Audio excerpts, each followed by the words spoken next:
Investing in gold doesn't have to be complicated. I'm Colin Plume, the CEO of Noble Gold Investments, and I want to take the time to show you how investing in a gold IRA can help you hedge your bets against inflation and other economic concerns on the horizon. Visit Noble Gold Investments and get our free gold investment guide on buying gold the right way. And make sure you're investing with the right company. Visit noblegoldinvestments.com. Good Sunday evening. I'm still reporting on the economy. You may have noticed that throughout my many years on YouTube, I've rarely followed the mainstream media's penchant for hand-wringing over the brinksmanship as the nation approaches raising the debt ceiling problem on the national debt. Why? Yawn. We all know some agreement will come. Compromise will be made on both sides. The Desperado party will agree to less spending than claimed was necessary, and the so-called conservatives will agree to more spending than last year and consequently more taxes to semi-pay for it. But stick with me for just another couple of minutes, please.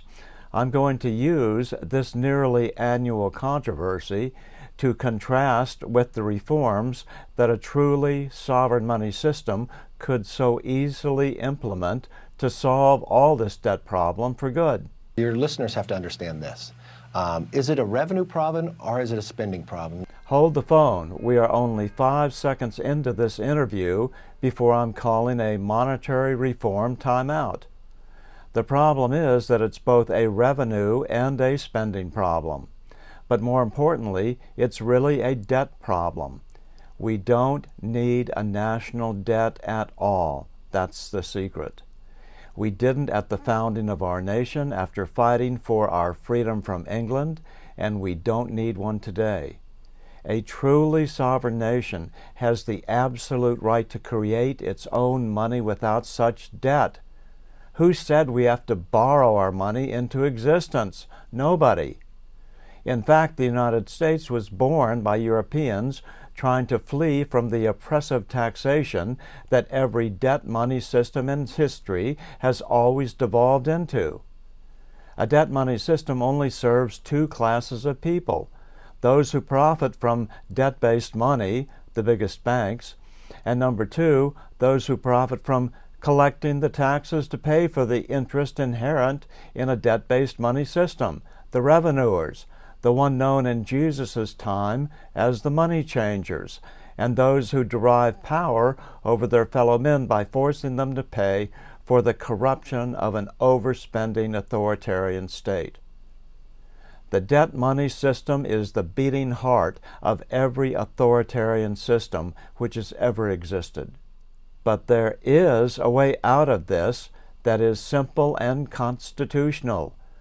So now let's turn back the pages of history 1,000 years to the legendary tally stick of King Henry I's era.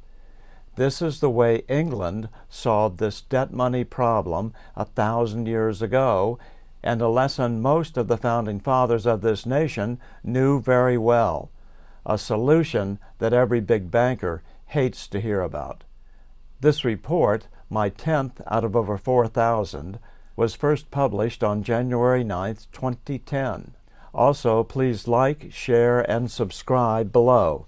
This will help us get back our list of over 170,000 previous subscribers.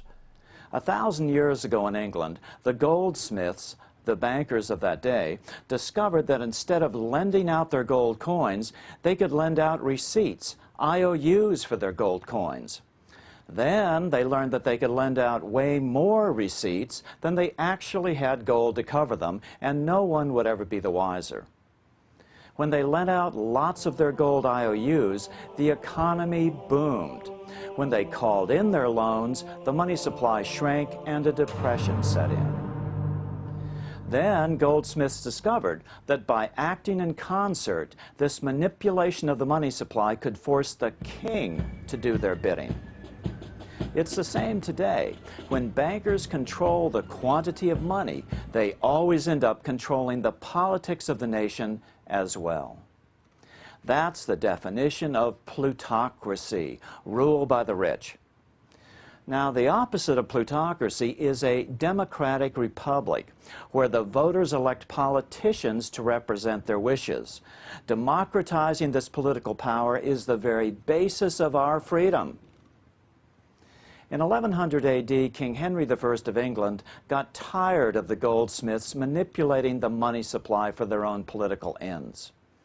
Henry understood that spreading power out not only gave more freedom to the common citizen, but made the nation stronger, less susceptible to tyrants. Of course, King Henry wasn't elected, but he would be the first English king to lay the foundations of democracy. First, he took the money power out of the hands of the goldsmiths by creating a unique form of government-issued, debt-free money called tally sticks. Tally sticks did not represent any quantity of gold or any other commodity. They were simply polished sticks of wood issued by the king, which he declared to be good for the payment of taxes.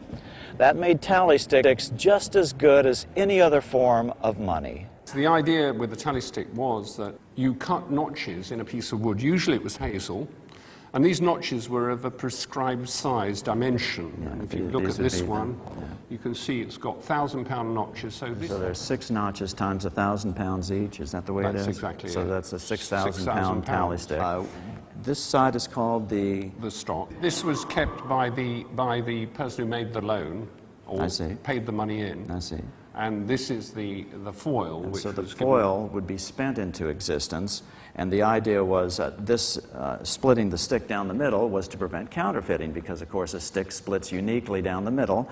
Because when the debt was repaid, the two pieces were put together, and if they didn't tally, something was awry. The longer half of a tally stick was called the stock, the root word for stocks and bonds or stockholders. For centuries, the supporters of gold-backed money have belittled tally sticks as an unimportant form of fiat money, one not backed by gold or silver. Some authors even claim that tallies weren't a real money system because they were only used for very large transactions, but that's just not the case. And was this the common size of tally sticks? In the Middle Ages, the average size was reckoned to be the length from the tip of his thumb to the tip of his forefinger, quite short. Because if you think of it in terms of this is 6,000 pounds. That means it's a huge, huge sum of money. So the wider the spacing, the larger the larger the amount. But it was a prescribed distance. It was an inch, and I think half an inch for hundreds and a quarter of an inch for tens. And then it became little lines drawn across with a saw. So it is clear that tally sticks were used for smaller denominations too, and worked well as an effective debt-free money system for 726 years. Without the crushing weight of debt-based money, England flourished into the greatest power on earth for many centuries. At their peak, it has been estimated that 95% of English money was in the form of tally sticks. Compare that to today, where the only debt-free government-issued money is in the form of coin, about 3% of the money supply in the UK and far less in the US. Gold-only money systems don't work. There is not a single example in the last 2,000 years where it has worked for the common man, the middle class. Yes, gold works great if you are rich. Yes, gold-only money systems can impose spending discipline on the government, but at what cost? The cost of the very rich controlling the politics of the nation, because the very rich have always been able to control the quantity of gold. Gouverneur Morris, one of the authors of the Constitution, lamented the root cause of the problem during the debate at the Constitutional Convention. The rich will strive to establish their dominion and enslave the rest. They always did, they always will, if we do not by the power of government keep them in their proper spheres. Our lesson from the pages of history is he who controls the quantity of money controls the nation. The money power is the most basic freedom. Do you want unelectable bankers in control of the most important power in a nation, the money power? Or do you want to have some say through your elected government? Government isn't perfect, but it's all we've got. This is nothing less than a choice between serfdom or freedom. In England, gold coin continued to circulate as a competing currency with tally sticks, but the vast majority of English money was in the form of tally sticks. This system of debt-free, government-issued money lasted for 726 years and gave rise to the greatest empire in history. The tally stick system remained in operation until the founding of the Bank of England in 1694. From that point on, most of England's money was borrowed into existence. All the tally sticks were burned, and the British Empire began its slow, steady decline as the interest payments on the new national debt began to pile up. By the mid-1700s, the interest payments were so great that 75% of British taxes went towards paying just the interest on their debt. This is why England started forcing unreasonable taxes on all her colonies, including America, and that led to the American Revolution. In our next report, we'll look at the question, if we give those rascals in Congress the money power, they'll just print too much of it. This is a reasonable question, which we'll address in the next report, but the short answer is, yeah, but at least we aren't going into debt to do it.